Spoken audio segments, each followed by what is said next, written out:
tous, bonjour à toi. Si c'est la première fois que tu me vois, alors je me présente. Je suis Elodie Onana, ingénieure et surtout admin de la page Les Histoires qui vous parlent. Une page Facebook qui te pousse à l'entrepreneuriat et surtout à croire en ton potentiel parce que j'en suis convaincue, nous en avons tous un. Aujourd'hui, nous allons parler d'un business, nous allons parler d'un secteur où tu pourrais investir et c'est également un secteur très intéressant parce que dans ce business-là, la demande est plus forte que l'offre. Oui, tu l'as compris, c'est un business qui est lucratif, mais encore, il faudrait que tu maîtrises toutes les étapes. Donc, pendant cette vidéo, je vais te présenter le business en question, les opportunités, combien exactement il te faudrait pour le mettre sur pied. Il s'agit du business d'agence de nounous et de ménagères en ligne. Comment le faire? Qu'est-ce qu'il te faut concrètement? C'est ce que je vais te présenter dans la vidéo. À tout à l'heure.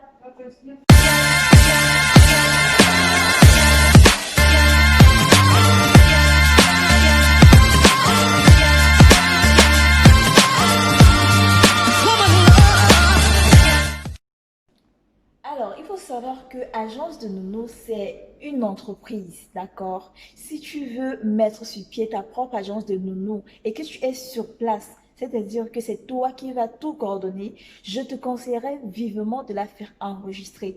Pourquoi? Parce que tu vas atteindre une autre clientèle. Tu ne vas pas te limiter à la clientèle de Facebook qui fait des contrats de travail pour des nounous ménagères à 30 000 ou 40 000. Non, tu vas aller au-delà et tu pourras te permettre de fixer 100 000 francs CFA ou 80 000 francs CFA pour qu'on recrute des nounous chez toi. Pour faire enregistrer ton entreprise, pour faire enregistrer ton agence de nounou, on va commencer par choisir le statut juridique de ton agence de nounou. Elle peut être un établissement, elle peut également être une salle. Dans le cas spécifique de l'abonné de ma page Les Histoires qui vous parlent, elle a choisi le statut établissement.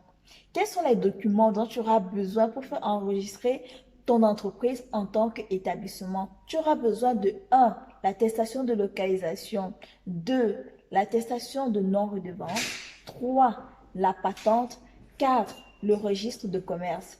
Pour réunir tous ces documents-là, ça lui a coûté la somme de 225 000 francs CFA. S'il faut convertir en euros, c'est approximativement 280 ou euh, 200, non 300, c'est plus de 300 euros, c'est dans les 340 euros. Vous pouvez convertir sur Internet 225 000 francs CFA, combien ça coûte? Parce que, je le rappelle, elle a mis sur pied son agence au Cameroun. Donc, 225 000 francs CFA pour réunir toute la documentation nécessaire pour faire enregistrer son entreprise en tant qu'établissement. Maintenant, au Cameroun, si tu veux le faire toi-même, ça peut te prendre 2 mois, ça peut te prendre un mois, parce qu'on le sait, les procédures sont généralement longues. Pour que ça aille, pardon, un peu plus vite, tu peux passer par des personnes qui proposent la conciergerie au Cameroun, comme établissement Biobos par exemple. Le cas de l'abonné, par exemple, elle est passée par une personne qui a fait toute la procédure pour elle et ça a pris à tout casser 2 semaines. Donc, ça, c'est pour la partie administrative. Tu peux également te renseigner pour avoir plus de renseignements ou alors plus d'informations par rapport à ça sur les autres documents dont tu pourrais avoir besoin parce qu'on le sait, la loi change tous les jours. On a fini de parler de la partie administrative. On va maintenant parler de la partie physique. Bon, j'entends par partie physique, où est-ce qu'on va te retrouver exactement? Est-ce que tu voudrais avoir tes propres bureaux ou alors est-ce que tu voudrais faire ça en ligne mais être enregistré? Ça, c'est deux paramètres à prendre en compte et deux paramètres très importants qui vont jouer sur ton budget. Tu comprends? Tu peux choisir un le moins cher, le plus rapide et le moins compliqué, tu veux choisir d'être une agence de nounou enregistrée, mais qui fonctionne totalement en ligne. Dans ce cas-là, les frais pour la location, les frais pour l'ameublement, c'est carrément 0 franc CFA. Vraiment 0 franc CFA. Tu crées ton agence, tu crées ton entreprise, tu as ton statut juridique, tu as ton numéro de patente et tout. Maintenant, pour rechercher la clientèle, c'est essentiellement sur les réseaux sociaux. D'accord? Ton bureau, ce sera carrément Facebook. Tu crées ta page Facebook, tu crées un groupe WhatsApp, pardon, que tu vas connecter à ta page pour que les personnes qui auraient besoin de nous puissent entrer en contact avec toi et tu fais la prospection directement. Le fait d'avoir une agence enregistrée te donne en fait un peu plus de crédibilité auprès des parents parce qu'on le sait, hein, avec tous ces cas de vol, tous ces cas d'enlèvement, tous ces cas de rituels, les parents ont peur et ils sont vraiment très craintifs quand ils choisissent leur nounou. La deuxième option que tu as, c'est de prendre un bureau, mais un espace coworking. Un coworking, c'est un bureau où il y a plusieurs personnes ayant un espace de travail et où tu loues juste la partie où tu vas travailler. Le coût des espaces coworking, c'est entre 25 000 et 50 000. Et l'avantage, c'est que dans l'espace coworking, tu as Internet qui est inclus dans les 25 000, tu as l'endroit, tu as l'adresse. Vraiment, tu es vraiment organisé comme un bureau, mais c'est juste que tu partages ton bureau avec d'autres personnes. L'avantage avec ça, c'est que tu es localisable, tu as plus de sérieux, tu as plus de crédibilité et ça donne encore plus de poids à ton entreprise, tu vois, de dire à une personne que, OK, je suis localisable, mon bureau c'est par exemple à Calafatas, mon bureau c'est par exemple à Bonamoussadi, je ne sais pas où ton bureau est ou alors où ton bureau sera, mais ça va bien entendu d'attirer une autre classe de clientèle. La troisième chose que tu pourrais faire, c'est d'avoir tes propres bureaux. Bien entendu, ça demande encore plus de capital parce que c'est plus cher. Tu as tes espaces, tu as ton bureau à toi seul, tu es seul dans ton bureau, tu es ton boss. Déjà dans tous les cas, dans tous les trois cas, dans tous les trois cas, tu es déjà ton boss. Mais si tu as ton bureau seul, tu as ton espace, ça coûte également un peu plus cher. Les bureaux au Cameroun, c'est entre 80 000 et 150 000. Ça dépend du standard, ça dépend du quartier, ça dépend de la personne qui te cherche le bureau, ça dépend également de ta chance parce que tu peux avoir un très beau bureau à un très bon prix. Donc, voilà les trois options que tu as pour la partie physique. Qu'est-ce que tu décides? Tu auras un bureau? Tu n'auras pas de bureau? Est-ce que ton capital te permet d'avoir un bureau? Ça, c'est une question très importante à laquelle tu dois répondre parce que si tu décides de prendre des bureaux, il faudra savoir que si tu payes pour minimum 6 mois. Ça, c'est si tu prends ton bureau seul. Si tu prends un espace coworking, par contre, tu payes une fois par mois et tu payes seulement sur un mois, d'accord? Tu ne payes pas sur 6 mois comme quand tu prends un bureau seul, mais tu payes par mois. Tu payes pour l'espace que tu occupes par mois. Donc, si c'est un espace coworking que tu as à 25 000, tu payes les 25 000 là par mois et tu peux rompre ton contrat à tout moment. Si tu décides d'être également une agence en ligne, ce qui va te coûter 0 francs CFA, tu crées ta page Facebook, tu ouvres ton groupe WhatsApp et tu te lances. Donc, choisis par rapport à ce qui te correspond le mieux, choisis par rapport à ta vision et le plus important, choisis par rapport à combien est-ce que tu as. On arrive maintenant à la partie qui, selon moi, fera le succès de ton agence de Nono si tu maîtrises bien cette partie-là. Il s'agit du recrutement. Quelle est la moralité des personnes que tu vas envoyer travailler chez les clients? Ça, c'est très important parce que ça peut mettre ton business en haut, comme ça peut mettre ton business en bas en un claque. Et ça, je ne suis pas en train de rigoler. L'erreur généralement que les agences de nounous font et que moi également j'ai faite parce que j'ai un groupe où je propose les nounous gratuitement. L'erreur que la plupart des agences de nounous font, c'est que ils recrutent des personnes parce qu'elles sont à la maison et elles ne font rien. Ils ne savent pas si ces personnes-là ont la patience de s'occuper des enfants, aiment les enfants, aiment s'occuper de la maison, aiment repasser, aiment laver, etc., etc. Donc, ce que je recommanderais pour pouvoir avoir des employés select tip-top, c'est de prendre des personnes qui sont formées pour ce métier-là. Aller dans des écoles où on forme en assistance maternelle, par exemple. Aller dans des écoles où on forme des femmes en ESF, en puériculture. Aller dans des écoles où on les forme spécialement pour ça. Pas seulement pour être enseignante à la maternelle, parce que généralement ces femmes-là finissent enseignantes à la maternelle, mais elles peuvent également être reconverties en assistantes maternelles à la maison, c'est-à-dire nounou, c'est-à-dire ménagère. Ça, ce sont des personnes spécifiques pour ce métier-là et qui ont été formées pour ce métier-là, pardon. La deuxième des choses que je te recommanderais de faire pour pouvoir avoir des employés sélects, c'est de ne pas prendre une personne avec un niveau de réflexion vraiment bas. Une personne qui vient seulement pour l'argent fera n'importe quoi. On veut tous l'argent, hein, on veut tous se faire des sous. Je comprends bien que tu peux être à la maison, tu ne fais rien et puis tu te dis, ok, je vais postuler pour le bleu de nous. Et puis tu arrives, tu te rends compte que ce n'est pas toi. Tu te rends compte que tu n'aimes pas quand les enfants pleurent, par exemple. Tu te rends compte que tu n'aimes pas nettoyer. Et mais tu es parti pour l'argent et c'est comme ça que tu vas te retrouver en train d'arrêter le travail après 2 semaines ou 3 semaines. Et ça, c'est mauvais pour la personne qui est à l'entreprise. Donc, vraiment être méticuleux au niveau du recrutement des employés que vous allez envoyer chez les clients. Parce que ça peut vous mettre dans des problèmes, comme ça peut être également le secret, comme je le dis, de la réussite de votre agence. Donc, qu'est-ce que tu vas faire concrètement? Est-ce que tu vas prendre des nounous au quartier que tu vas recruter parce qu'ils n'ont rien à faire? Ou alors tu vas prendre des femmes, des personnes qui sont formées spécialement pour ce type de tâches-là. À toi de voir. En parlant de recrutement, j'ai remarqué, surtout dans le groupe Facebook que j'ai créé, Nono Ménageurs au Cameroun officiel, que beaucoup de personnes, beaucoup de clients redemandaient et demandaient encore des ménagères anglophones. Et ça, c'est vraiment un petit secret que je te donne. Si tu veux mettre sur pied ton agence de Nono, crée une unité spéciale pour le recrutement des ménagères anglophones.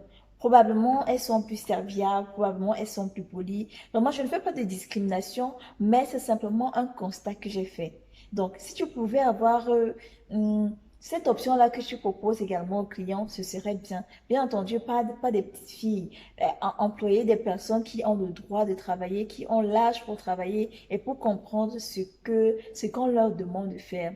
On va maintenant au niveau de l'habillement. Est-ce que tu voudrais que tes employés ou alors les nounous aillent travailler avec des uniformes ou pas? Dans le cas de l'abonné, par exemple, elle habille ses nounous, elle leur procure des uniformes pour aller travailler. Et bien entendu, tout ceci a un impact sur le salaire qu'on donne aux nounous parce que ça a un coût. Ça coûte ce que ça coûte d'habiller les ménagères, d'habiller les nounous, d'habiller les agents de sécurité et tout ça. Ça coûte ce que ça coûte. Donc, est-ce que tu vas les envoyer en individuel, du moins habillés comme ils veulent, ou alors est-ce que tu vas les envoyer avec des uniformes? Ça, c'est un autre point que tu devras régler et que tu devras voir également. L'autre point que tu devras voir, c'est au niveau du salaire. Parlons de l'argent parce que c'est pour ça que vous êtes sur ma chaîne. Comment est-ce que ces agences-là se rémunèrent généralement? Ce qu'ils font, c'est qu'ils envoient la nounou ou alors la ménagère chez le client qui va faire le travail et à la fin du mois, c'est à l'agence qu'on paye et l'agence y déduit sa commission et paye ensuite le reste à la ménagère. C'est pourquoi si vous allez prendre une nounou en agence, le montant est souvent conséquent. Pourquoi? Parce que ça se partage entre la responsable ou alors la personne qui a l'entreprise et l'autre personne qui y travaille. Donc, si tu veux monter ton agence de nounou, tu dois prendre en compte ce paramètre-là, d'accord? Tu dois prendre en compte ce paramètre-là. Tu dois également bien payer ta ménagère pour qu'elle ne se sente pas mal. Il ne faut pas non plus la sous-payer parce que tu veux ta commission. Donc, tu peux mettre ménagère entre 60 000 et 100 000 ou 150 000. Ça va vraiment dépendre de ce que la ménagère devra faire, des tâches qu'il devra faire. Il y aura bien entendu un contrat entre l'agence et le client aussitôt qu'on prend une nounou ou alors un agent de sécurité chez toi. Et il faudrait s'assurer également que le client doit respecter le contrat. Parce qu'il y a des clients qui ne sont pas très sérieux. Le client peut dire non, je veux juste une personne qui va aller chercher 2 enfants à l'école, les ramener à la maison et faire leur goûter. Après, tu te retrouves en train de faire la vaisselle des enfants, la lessive des enfants, le marché des enfants, en train nettoyer la maison, ce qui n'était pas dans les termes du contrat. Donc, à ce niveau-là, il faut également être strict. Il faut protéger ton employé, il faut protéger ton entreprise et également le faire comprendre, pardon, à ton client que c'est une entreprise sérieuse. Si le client ne respecte pas les termes du contrat, c'est-à-dire si au lieu de s'occuper de deux enfants, mon employé ou alors ma ménagère se met à préparer la nourriture de la maison, par exemple, non seulement on rompt le contrat, mais en plus on le revoit. D'accord? Ça fait que ton employé va se sentir protégé, elle va se sentir importante. Et au niveau du client également, il fera tout pour respecter son contrat parce qu'il ne voudra pas payer plus et bien entendu, il aura besoin de tes services. Donc à ce niveau-là, il faudrait vraiment, mais alors vraiment caler ça. La liste des points que j'ai énumérés est loin d'être exhaustive. C'est simplement un aperçu que je te donne et que tu pourras améliorer au fur et à mesure que tu monteras ton entreprise. Il ne faudrait pas qu'on te montre. La théorie, c'est une chose et la pratique, c'est une autre complètement différente. Quand tu commences les choses, c'est sur le terrain que tout se peaufine. Donc, on a parlé des différents points. Maintenant que ton agence de données est mise sur pied, pardon, il faut faire la publicité. C'est très important parce qu'il faut communiquer sur le service que tu proposes. Il faut communiquer sur ce que tu fais parce que tu veux des gens qui vont te rapporter l'argent dans l'entreprise et proposer tes services. Donc, tu vas mettre sur pied des flyers, tu vas créer une page spécialement pour ton business, que ce soit en ligne, que tu aies des bureaux ou pas des bureaux, il te faut faire la communication digitale au fond. Donc, il faut miser sur ça.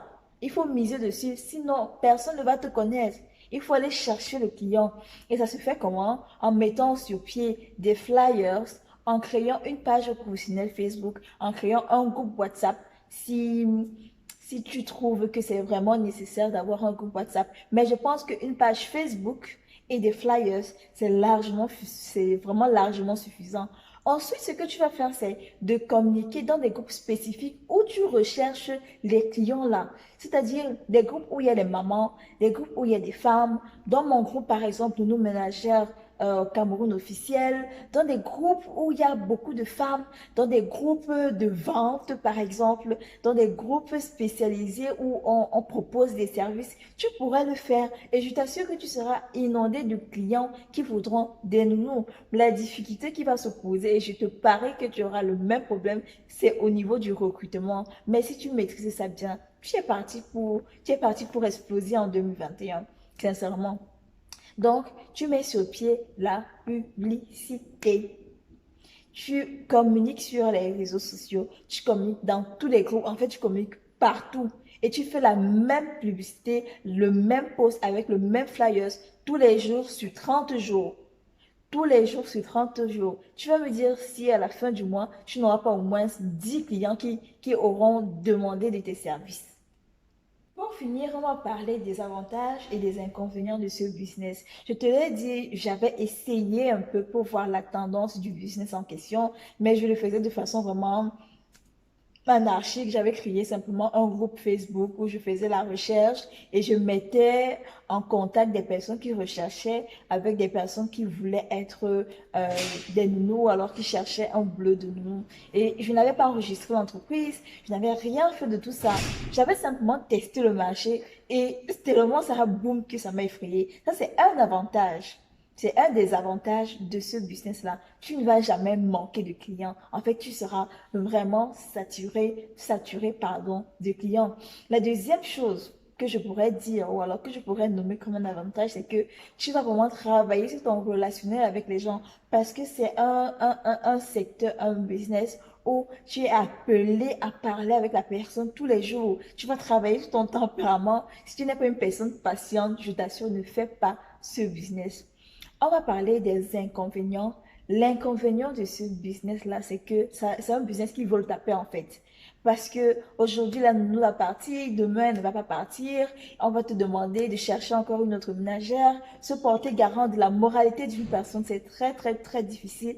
Parce que si elle y va pour voler le mari de quelqu'un, pour faire du maraboutage, pour voler même à la maison, pour voler la nourriture, pour faire je sais pas trop, des dégâts, pour voler un enfant, et c'est possible, tout ça va retomber sur toi. En fait, tu seras la garantie morale de la personne que tu vas envoyer chez des clients. Donc ça, c'est un gros inconvénient parce que si ça pète, c'est toi qu'on arrête.